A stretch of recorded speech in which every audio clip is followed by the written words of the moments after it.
C'était une nuit sans lune, l'obscurité régnait sans partage sur la petite ville de Gristal. Les ruelles étaient désertes, seules entrecoupées par les murmures du vent qui s'infiltrait à travers les branches des arbres décharnés. Dans cette obscurité absolue, une silhouette se mouvait silencieusement, presque imperceptible pour un œil inattentif.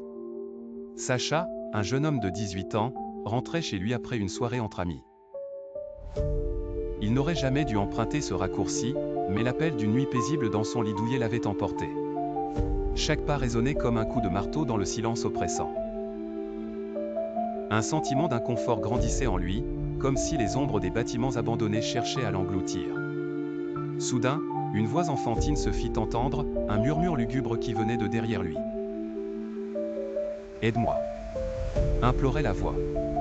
Sacha se retourna brusquement, mais il n'y avait personne. Juste le vide sombre, percevoir des mouvements dans les coins de sa vision, toujours trop rapides pour être clairement vu. Le cœur battant la chamade, il tenta d'ignorer cette sensation de malaise croissant et poursuivit son chemin. Mais à chaque pas, la voix semblait se rapprocher. « Aide-moi » répétait-elle, de plus en plus désespérée, de plus en plus proche. Au détour d'une ruelle plus étroite, il aperçut une lueur faiblarde provenant d'une fenêtre d'une maison en ruine. Poussé par une curiosité morbide, ou peut-être une envie irrésistible de faire taire cette voix oppressante, il s'approcha. La porte était entr'ouverte et, en poussant légèrement, il pénétra dans la bâtisse. L'air y était glacial, chargé de senteurs de moisissure et d'abandon. Une sensation de regard pesant se fit immédiatement sentir.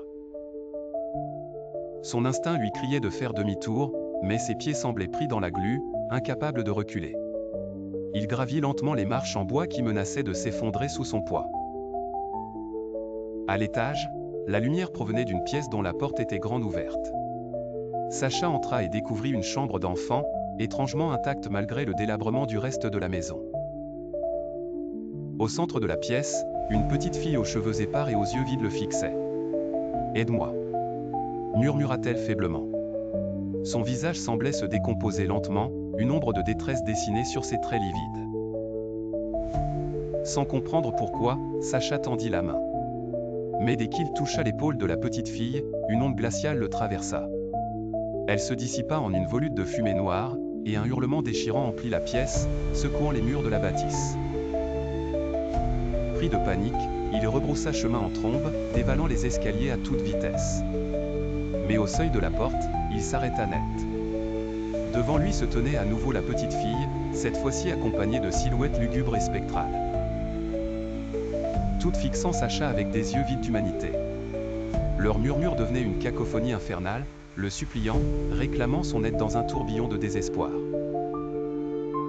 À ce moment précis, il comprit qu'il avait pénétré dans un monde d'ombres inextricables, où les âmes perdues cherchaient désespérément un secours éternel. La nuit s'était refermée sur lui, et plus jamais il ne vit la lumière du jour.